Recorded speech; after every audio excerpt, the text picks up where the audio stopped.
Thank you for tuning in to the Practical Preservation Podcast. Please take a moment to visit our website, practicalpreservationservices.com, for additional information and tips to help you restore your historical home. If you've not done so, please subscribe to us on iTunes, Stitcher, or SoundCloud, and also like us on Facebook.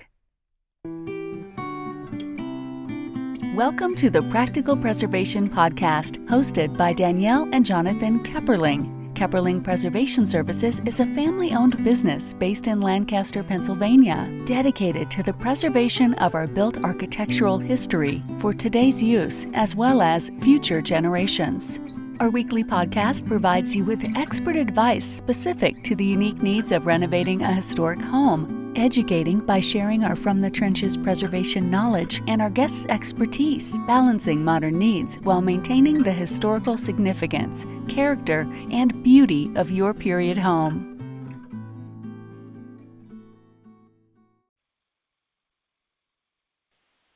Today on the Practical Preservation Podcast, I have Nikki Stewart with me.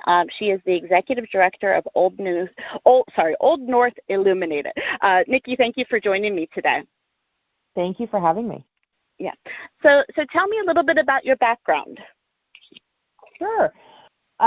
So while I am with Old North Illuminated now, which manages Old North Church and Historic Site in Boston's North End, I don't necessarily come from a history or a preservation background, although I've always been a history lover, going back to my earliest years. But my professional background has really been more broadly in fundraising and nonprofit management. Okay. Yeah, those are very important skills to have in the nonprofit community. Yes. Both managing and keeping the money coming in. So what drew you into working with Old North Illuminated? Mm-hmm.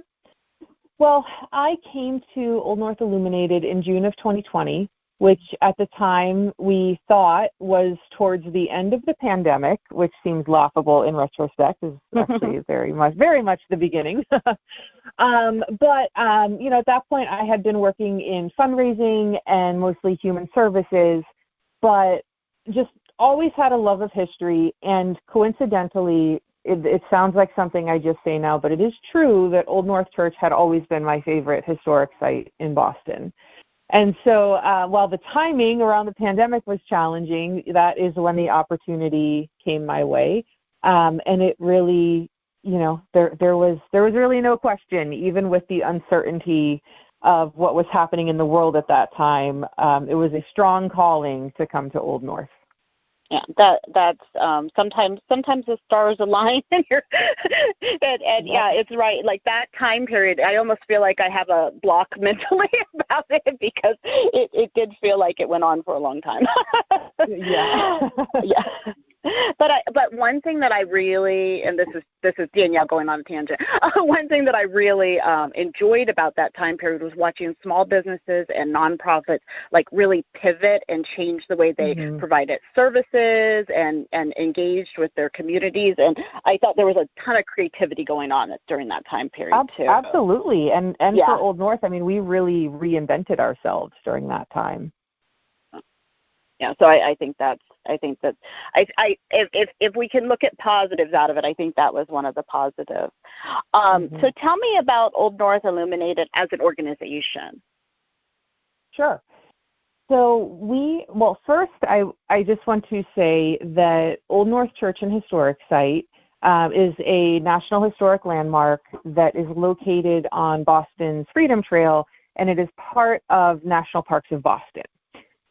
But it is home to both an active Episcopal congregation today and Old North Illuminated, which operates the church as a historic site.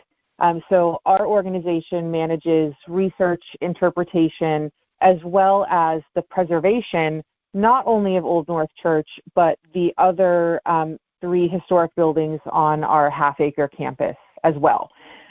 So there is both a lot of tourism going on every year, and as you can imagine, a tremendous amount of capital projects and preservation work. Oh, yes, yeah, and all of those things are are very important and would probably be too much for, I would assume, a congregation to take on because it's just kind of outside of what they do.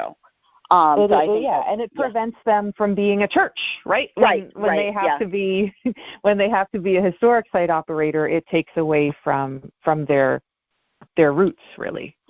Yeah, and I think that I'm right. So maybe it was more than 10 years ago now. We, my husband and myself and my parents went to a traditional building conference in Boston. And I think that we sat through a presentation about Old North, and it was when they put in the geothermal system. Is that the same project? I believe that was Trinity Church. It was Trinity Church. Okay, yeah. When you said how small it was, cool project. Yeah, They had one chance, and I was. As they're telling us the story after it happened, we were holding our breath. So. Such an exciting project. Yeah. So tell me about the history of Old North Church and the associated sites, which you've already kind of mentioned about the other buildings you oversee. Mm-hmm. Yeah, so Old North Church was built in 1723, and it is today the oldest standing church building in Boston. So there are older congregations than Old North, which officially is Christ Church in the city of Boston, but they have moved buildings since then. Okay. But I mentioned, so we also have these other properties. We have a brick home known as the Clough House, which we believe was built around 1715, sometime between 1711 and 1715. But it is currently recognized as the sixth oldest building in the city of Boston, which is really incredible. We have a parish house that is in two adjacent townhouses that were built in the mid-19th century, so really in the North End's tenement era. And then we have our gift shop, which is housed in a chapel that was built in 1918 for Italian Protestants. So very interesting story, in the community right there. But Old North Church itself is most known for the 1 if by land, 2 if by sea lantern signals on the night of Paul Revere's ride on April 18, 1775. And, of course, the 250th anniversary of the lantern signal in the ride is coming up just, I hate to say it, but not much longer than a few months now, this coming April. But we're an interesting historic site because we are a 300-year-old site with a tremendous amount of history, but most known for literally that 1 minute in time. And so, we have much bigger stories to tell. But that is what brings people to us. And, we're thankful for it, but we are more than one night. Well, and as you were going through the buildings that are there, you have colonial, you have, at least early Victorian, and then you have, early 20th century. You have, you're kind of telling the story of Boston as it progressed through the last 300 years. So that's pretty amazing.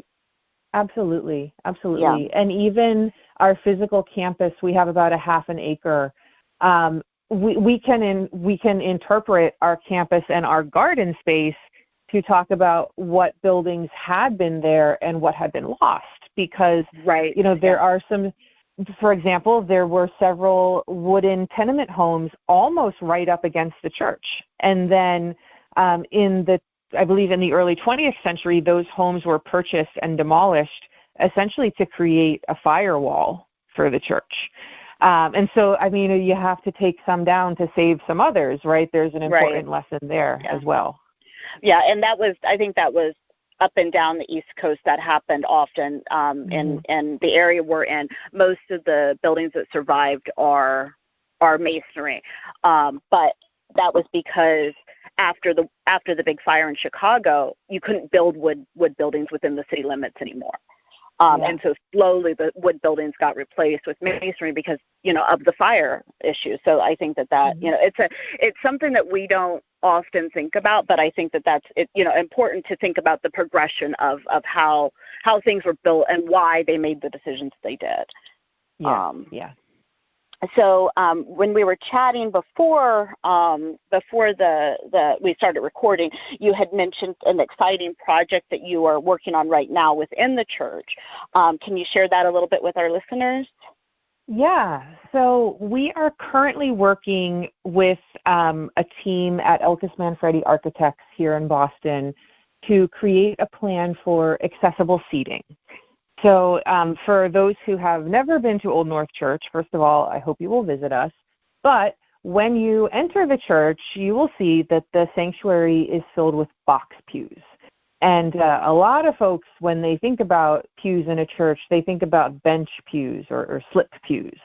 But box pews really are like little cubicles all throughout the first floor of the sanctuary. And at the time of the church's construction, they were very functional. First of all, families would purchase pews and then pay an annual tax for continued usage. So it's a revenue generator for the church. You know, it's a church for wealthy families.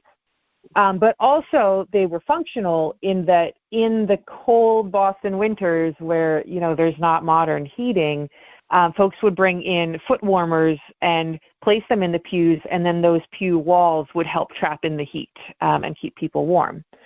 But the challenge today is that they are very inaccessible.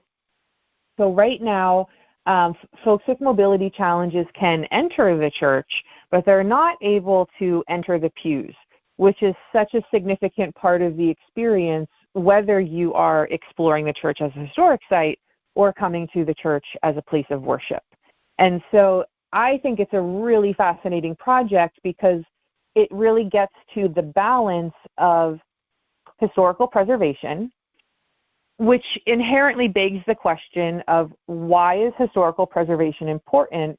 How do you balance it against current functional use, which in our case, Old North Church is a public building with use as a historic site and use as an active place of worship. And then you balance in accessibility as well. So all of that has to come together and balance out to create, you know, a plan that everyone is happy with. So it's been a really fascinating project. And there were a couple things that I thought of as you were explaining it. I think it's a great project. I think, you know, the other thing that it kind of that I don't think has always been, and I think we'll talk about it a little bit later, but it's not always been at the forefront of preservation, which I think that's changing, is inclusivity, and being able to include people that, you know, are maybe not as physically able to get into the spaces as they were historically. When you were talking about the pews being rented, the church in Lancaster that we go to does have those pews, but then there's another Episcopal church not far from it also in Lancaster. They called themselves the Free Church. They did not charge for the pews. So that just cracks me up that they still kind of have that going. But I think that's a great project and a great way to make the spaces accessible, considering they are, you know, both public and private spaces, and we need to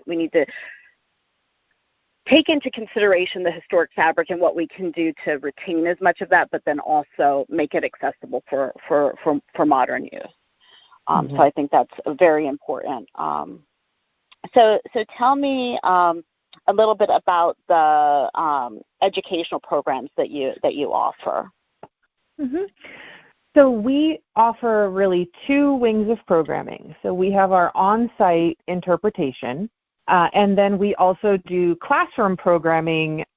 We send curricula to students and teachers all across the country.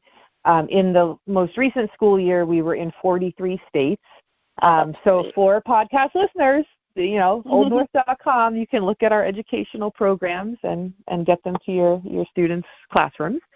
But on-site, we welcome a little over 200,000 visitors a year, and there are really so many ways to explore the church and the campus. We recently installed a new permanent exhibit within the box pews in the sanctuary, and you know that's also a process where you have to balance preservation and how we're going to install this exhibit in a way that protects the wooden pew structures. Right. And then balances current use, again, both as a historic site and a church. So sometimes, our current uses are really competing at times, for a lack of a better word. But we also do tours, guided tours of some of our, what I would say are behind-the-scenes spaces. So we do tours to our bell ringing chamber.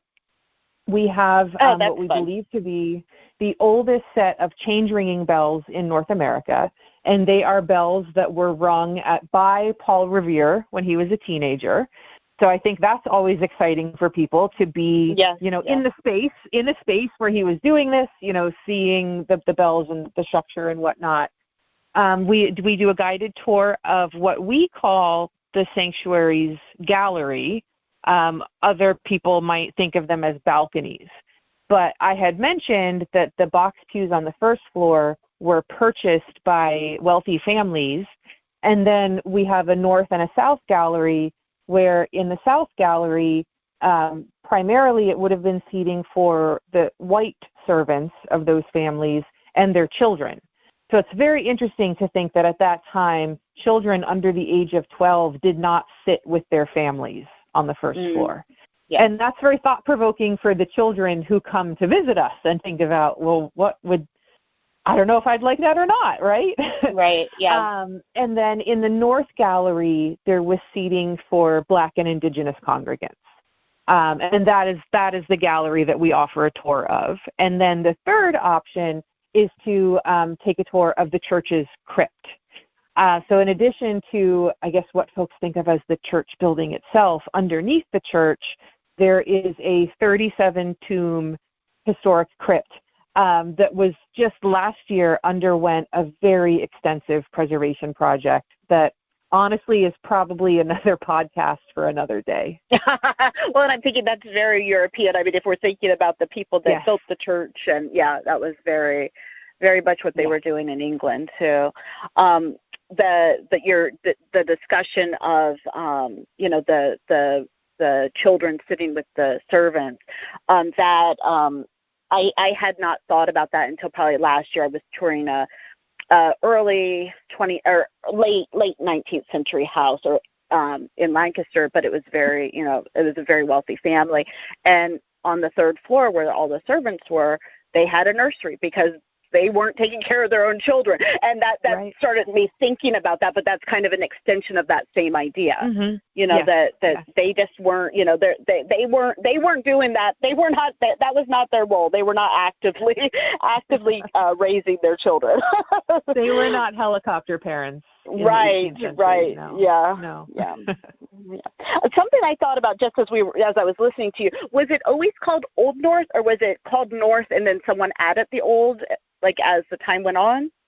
Oh, that's such a great question. Okay, so I think I mentioned that technically the name of the church is Christ Church in the city of Boston. Mm-hmm. And so in the colonial era, we are pretty confident that folks would have referred to it as Christ Church, or even Dr. Cutler's church. The first rector of the church was Reverend Dr. Timothy Cutler. At some point, it did start to become known as Old North, but only once it was old, right? That's the thing. Yeah.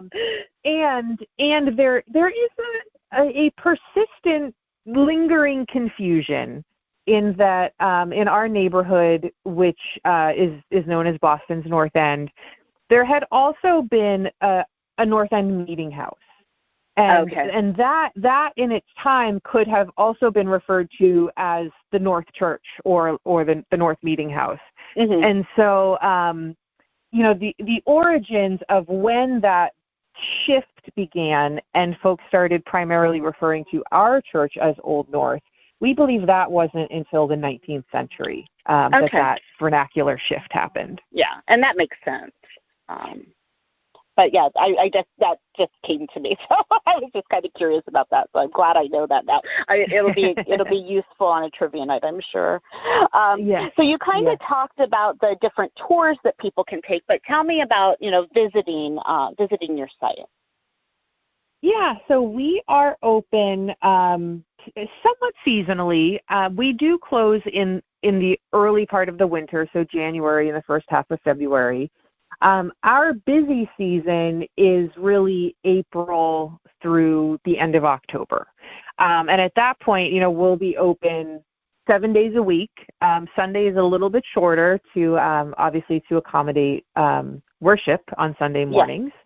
And we do have for most of our activities an admission fee.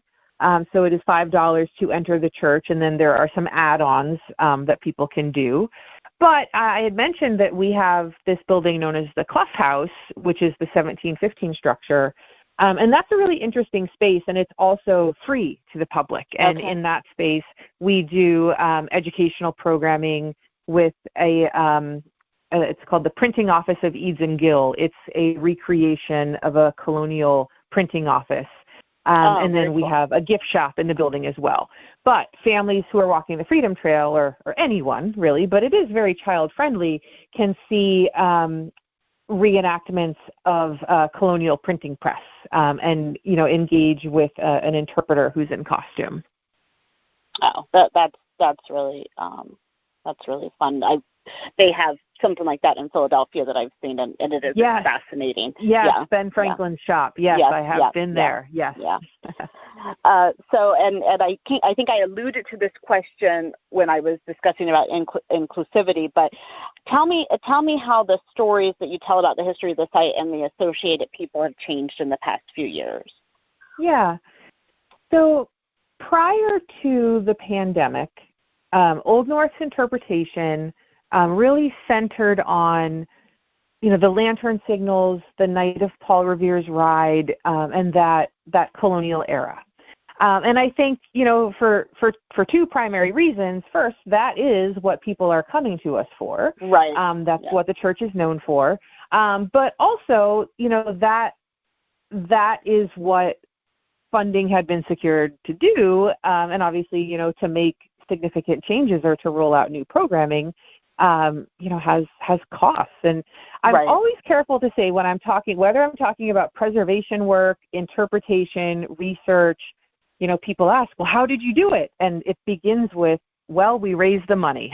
Right. Yeah. That always has to be said, that everything has a cost.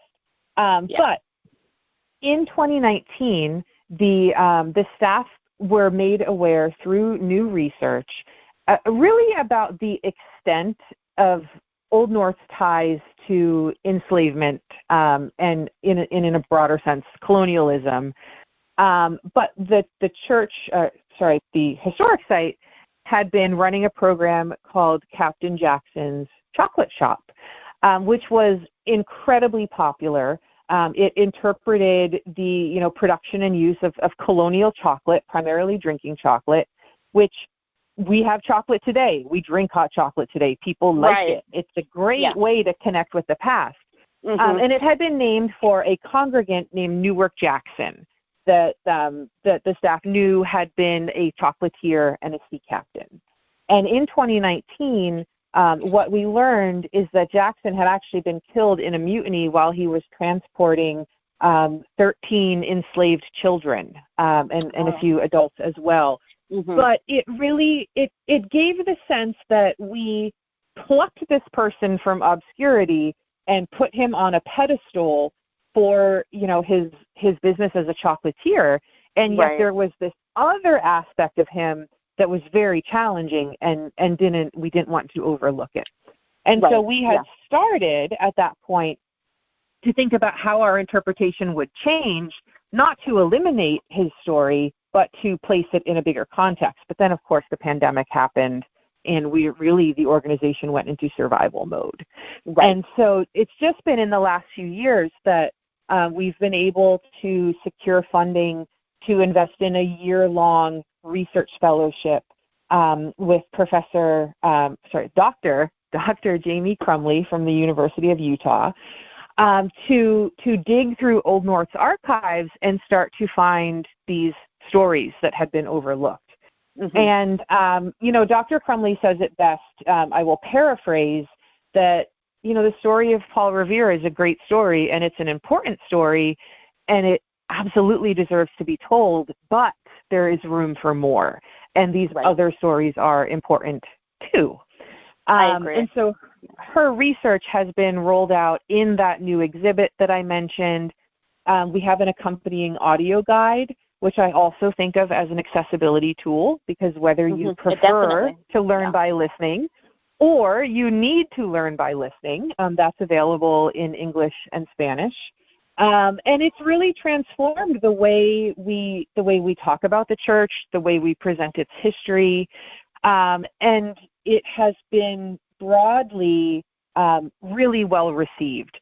And in a way, it has kind of restored my faith that there is such a strong appetite and an understanding that this church can be more than one night in history, and can have a complicated past, right?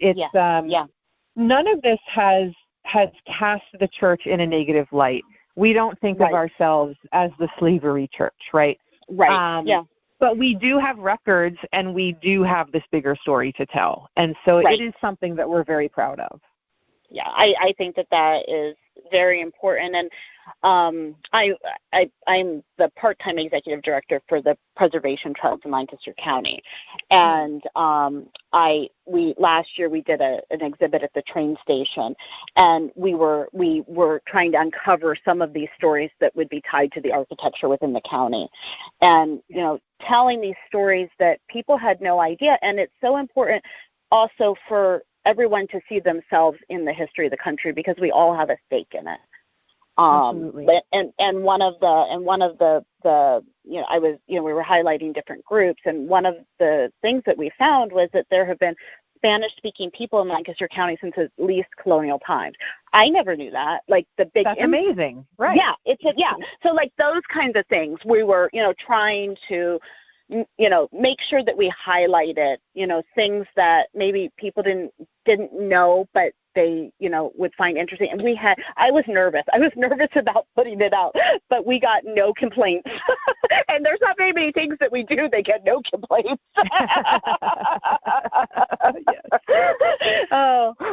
But yeah, I think that's so important, and that's exciting to me. I'm glad that you were able to secure that funding to be able to tell those stories. So it's been really transformative. Yes. Mm-hmm. Yeah. So tell me about any trends or challenges that you see within preservation, or within interpretation or museum site. Yeah. Well, I think for me, what's top of mind is accessibility. I talked a little bit about the seating and the effort to bring accessible seating into the church. But we're also just in the midst of enhancing our accessibility all across the campus. And I think for those of us who are not either working in the field of accessibility or, living with the need for accessibility, we can fall into a trap of thinking about it in a very narrow way, right? By thinking about it, accessibility, that means wheelchairs, right? Well, right. No, I mean, that's one piece of it, but there are a lot of mobility challenges that are, broader than the need for a wheelchair. And then even so I'll give you an example. We have what I will say is a small ramp kind of built into our sidewalk to get to the entrance to the church. And I have to tell you that it was a solid 2 years of being on the job before it registered in my mind that there was even a ramp there, right? Because I am an able-bodied person in that regard. I walk past every day. And so when I heard somebody say, that ramp at the church entrance isn't up to code, that's going to have to be elongated, I just thought, what ramp? What are we talking about? Right. And then within the crypt, we had to seek some variances because headspace is tight in the crypt, right? There are pipes, and so you have to bend to get around them. So again, not a problem if you're in a wheelchair. Head space at the 6-foot level is not a concern, but there are other types of accessibility. And so, it comes back to that question of, well, what is the point of preservation, and when should that point be overridden, right? When do we say, okay, but this present need or this present use is more important than the church as it was? Right. And then I think I'll just say one other thing, and I'm sure you'll reflect as well. But the other challenge that we have at Old North Church is that it is now a 301-year-old building that throughout much of its history was not considered by its congregation to be a historic site. It's just their church. And I think it's not really until Longfellow's poem in the 1860s that really there's this awareness that, oh, this is a historic site. It's a, if you will. And so, therefore, the interior of the church has had dramatic changes over the course of its 300 years. For a time, it had slip pews to accommodate a much bigger congregation. There was a third level in the sanctuary at one point. It used to be very richly painted, and it was whitewashed in 1914, I believe, maybe 1912. And so, that's something that there's a lot of debate about today is, should we go back to a prior paint scheme? And we'll actually be uncovering some of that colonial paint later this year. So it's impossible to really pinpoint a particular year, a particular look, and to say, well, we're going to go back to the church as it was in 1775, right? That's almost impossible. And so, and today when we think about, the emotional reaction to change, I sometimes counter with, well, the church has always changed, right? Right. So respecting history isn't about this grand sense of sentimentality, right? I think respecting the history has to be about understanding when does the church change? Why is it? How do we make it part of this evolving story? Hopefully the church stands for more than 300 years into the future. It's probably going to look different then than it does today, right? So what's that process? So those are my big preservation thoughts that I'm sure you come up against all the time. I was going to say I agree with you, because there's the tension there of do we acknowledge all the changes? And it's philosophical. There's no right answer. It's do we acknowledge all the changes that have happened, or do we just take it back to its original? And in the working for the Park Service, they often call whatever period they are trying to capture the period of significance. So there was a point where we were working on a restoration project for the Park Service, and the person that was the significant person, the building was built in the mid 19th century, but the person was in the 20th century. So we were finding these really cheap, probably from Ace Hardware window locks, and they were like, "No, those are from the period of significance." And I'm like, "Oh goodness!" So sometimes you can get caught up in very, very minute details also. But the other thing that I think happens, and I find, not that I feel like I've worked in preservation for over 20 years, but I don't feel, I started when I was young. It was, I started working for my family business, and I really have noticed, and I think I'm guilty of this too, things that are newer that I do not give as much,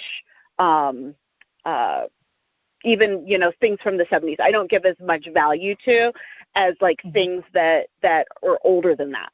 And you get into that mindset that we're in the process of digitizing our archives at the trust, and there was the last countywide survey was done in the early 90s, and there was a definite bias against early 20th century because they had all lived through it, and they gave them all low significance. So I think when you talk about like the church, they didn't realize they were in a historic site until Longfellow, that makes perfect sense to me, because you don't realize what you have until you have some distance from it. And I think that that's something that we need to be, we need to recognize. I've had that conversation about brutalist architecture. I'm like, another generation's going to have to save that. That's a controversial topic here in Boston. Yeah. I don't have the energy for that. But I know at some point, people are going to really be like, this concrete, So it's perspective, and I think sometimes you need that distance. You need even more than 50 years. You need some time away from it to realize what really made it special.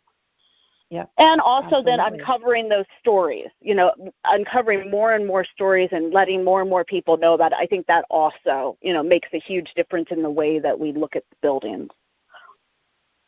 It does. And you had said earlier, that it's important for everyone to see themselves in the buildings and the history, which I'm guessing you haven't browsed our website that deep, but that is essentially our vision as an organization, is for all Americans to see themselves reflected in places of prominence and in our national history. Yeah, that's so important. And that requires a different lens, right? Because different things are significant to different people. Right. And so we have to have a broader lens of, well, what makes something important? What makes something significant? What makes something worth saving? Yeah, definitely. Well, before we wrap up, is there anything that, as we were talking, that you wanted to share, or that you wanted to that came to your mind as that you wanted to share with the listeners before we wrap up? I think the biggest thing is I just want to encourage people to come see us in Boston, and to see our partners on the Freedom Trail. I think for people interested in preservation, Boston has a lot to offer from a tourist and a visitor perspective. Yes, definitely. And so is there anything specifically you would like to promote to our listeners? So I would love for listeners to go to our website and to check out, two things. First of all, this should have been the first thing I thought of, is that we do have virtual reality tours on the website through a partnership with UMass Boston that will let our podcast listeners tour the steeple and go all the way to the top from their living rooms, cool. And to see the crypt and to see the gallery as well. So those three spaces that I had mentioned that obviously have very inherent accessibility challenges, right? Right. The steeple will never be accessible. It's just simply not possible. Yeah. But with this really cool narrated virtual reality experience, anyone can see it and can get a sense of what it's like.